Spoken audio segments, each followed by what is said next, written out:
Okay, so let's have a look at how all this economics is supposed to work. Now, of course, for those of you who've studied economics, you would have done this kind of thing in much more depth than I'm going to do here. So you'll be all familiar with this, but nevertheless, I think it's useful to go through it again, in part because, as we'll see later in the course, John Rawls thinks there's something that's gone very wrong here.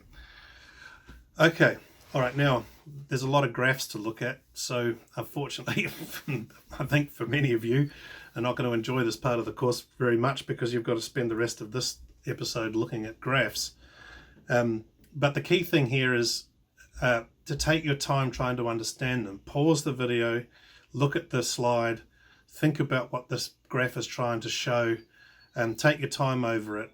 I think if you just run through this video, as it comes to you, you probably won't understand it. The information will come too quickly. It requires a bit of thought. So bear with it. I think it is worth trying to understand this material.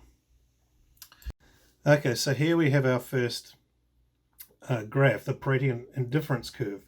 So what we're doing is we're imagining one person here in a society in which we're only examining two commodities, wine and bread. So, and let's just look at the first curve, the curve I1, indifference curve 1.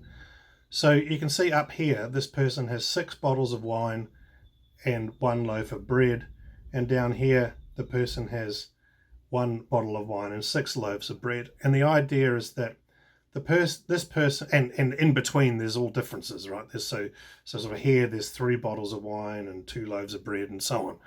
Okay, now the idea is that this person is indifferent as to where she finds herself on this curve. She doesn't mind whether she has 6 bottles of wine and 1 loaf of bread or 6 loaves of bread and 1 bottle of wine. It doesn't make any difference to her. She's happy either way. She's indifferent as to these possibilities. Right, she's equally happy wherever she finds herself on this curve. Okay, now you might say, well, why is she like that? And the answer is, well, that's just what she's like, right? A different person may have a different indifference curve, right? Someone else might value wine more, and so the curve would look different, or someone might value bread more, and so the curve would be different. It's just this imaginary person happens to be like this. Right, the way she is she doesn't care if she has 6 bottles of wine and 1 bottle of bread, or 6 loaves of bread and 1 bottle of wine, or whatever. It does that. She's indifferent. Right, it makes no difference to her whatsoever.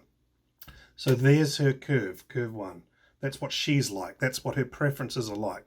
We've just mapped her preferences here on this graph. Okay, now there are 2 assumptions that are operating here. The first assumption is diminishing marginal utility that we've talked about in an earlier episode. So if we just talk about bread here, the more loaves of bread she has, the less another loaf of bread will matter to her. Okay, so when she's only got 1 loaf of bread, an extra loaf of bread makes a big difference to her, but when she's got 6 loaves of bread, an extra loaf of bread won't make much difference to her. And that's why these lines are curved. But they're curved because of the diminishing marginal utility. The extra loaf of bread out here makes less difference than it does here. Okay? All right, so the first assumption is that there's diminishing marginal utility. The second assumption is that there is transitivity of preferences. I talked about this last time. And that's why the lines are not disjointed or don't cross or anything like that. We're not going to spend much time any time thinking about that. Now, Pareto's prediction is that people will act so as to move onto a higher indifference curve. So this person doesn't care where she is on that curve, on I1, but wherever she is on I1, she'd like to get to I2. Okay, so wherever she is on I1, she'd like to move up from I1 to I2, because on I2, she's going to be better off wherever she is on that curve from wherever she is on I1. Remember, she's completely indifferent to where she is on I1, but I2 is better in every way for her, given her preferences.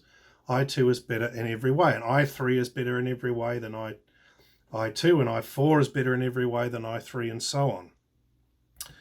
Okay, so now note that what we're saying here, we're saying that people will want to move to a higher indifference curve. We're not saying anything about how much utility increases when they move from one indifference curve to another. Okay, and in this sense, the graph can be a little bit misleading because it can make you think that the move from 1 to 2 and the move from 2 to 3 is about the same, although I've deliberately drawn them so they're not exactly the same, but it looks a bit about the same. But we can't know. We know that when someone moves from 1 to 2, their utility increases, but we can't say how much it increases by. And this is a reflection of the fact that we're dealing with ordinal and not cardinal rankings here, right? We just know that a move from 1 to 2 will increase a person's utility.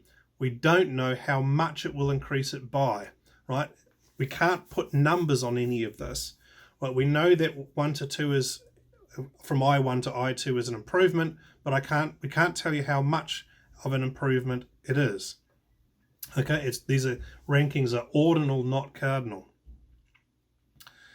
Okay, we're also not making any kind of interpersonal comparison. So we can't say because it's an improvement when this person moves from I1 to I2 that would outweigh someone else's preferences or anything like that. We just don't know how to make any kind of interpersonal comparisons here. Now the question then is, what does this graph tell us? Well, we have, in order to see that, how is it useful for making policy under utilitarianism, under utilitarian methodologies? Well, to see that, we need to move to our next graph, which is this one. Now, it's a little bit difficult to see the relationship between this graph and the last one, but I find this very difficult to explain, but I'll just give it a go.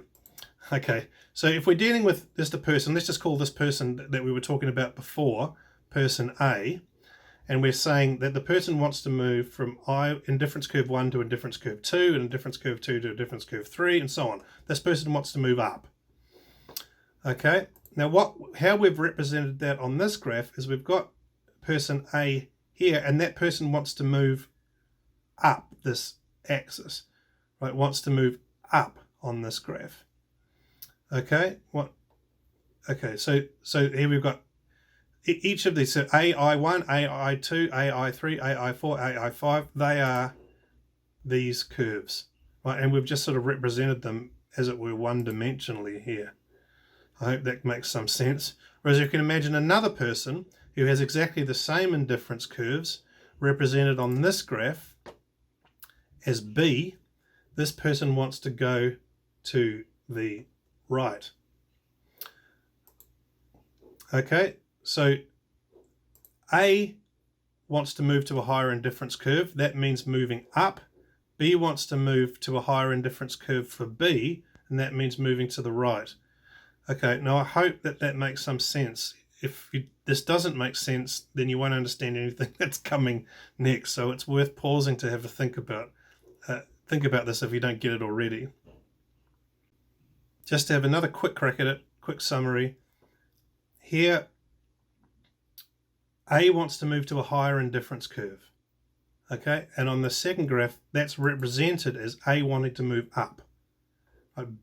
B wants to also move to a higher indifference curve, and on this graph, that's represented as moving to the right. Okay, so in this case, I've got A is on A indifference curve 2. That person wants to move to indifference curve A indifference curve 3, A indifference curve 4, A indifference curve 5. We've got B on B indifference curve 1. That person wants to move to B indifference curve 2, B indifference curve 3, B indifference curve 4, B indifference curve 5, and so on. Okay, all right, now to interrogate this graph. So we have two people here, A and B. We assume that there's a fixed supply of goods in a society, which there isn't in a real society, right? But we're just making this assumption for the sake of simplicity. We assume that there's a fixed supply of goods, so there's a maximum amount of utility to go around, right? And that's this dotted line on the outside that Pareto calls the possibility frontier. But we can't get beyond it because that's the maximum amount of utility that's available. Okay, there's a status quo where A is on difference curve 2 and B is on a difference curve 1, but that's well short of the possibility frontier. Right? There's much more utility possible in this society. Right? And what we want to do is we want to get from the status quo out towards the possibility frontier. Right? We want to maximize utility. Right? We want to get onto the possibility frontier. And each step up towards the possibility frontier is a new indifference curve. A wants to move up and B wants to move to the right. Because of this, Pareto says, and this is our next graph, we can divide into 4 areas. What I've labeled here, 1, 2, 3, and 4. Okay, so A wants to move up, right? So that means A wants to move into 2 or 3. B wants to move to the right. So B wants to move into 3 or 4. Neither wants to move into 1. Okay, and we can say that 1 is, to use the jargon, 1 is Pareto inferior to X. 1 is Pareto inferior to the status quo. Right? No one wants to move there. Neither A nor B want to move into there. It's Pareto inferior. We know that that's a bad move. Right? We know that that would not maximize, but as it were, minimize utility. Right? So we don't want to move into 1. That's Pareto inferior. Both are better off if we move into 3. Okay, so that would be a Pareto superior move. We know that that would increase utility by moving into 3. Okay, that would be, to use the jargon, a Pareto superior move. In fact, Pareto would say that anything in 3 is Pareto superior, even moving to positions that are right on the borderline between 2 and 3 or 4 and 3. Okay, so a move is Pareto superior if it makes at least one person better off and makes no one worse off. Okay, and I've got a little graph that captures this. So we start from X, and if we move to any of the other yellow dots, as well as a whole lot of other possibilities, these moves are Pareto superior, because if we move to any of these dots, we make at least one person better off and no one worse off. So if we move to either this dot or this dot, we make both A and B better off. If we move to this dot, we make A better off and we make B no worse off.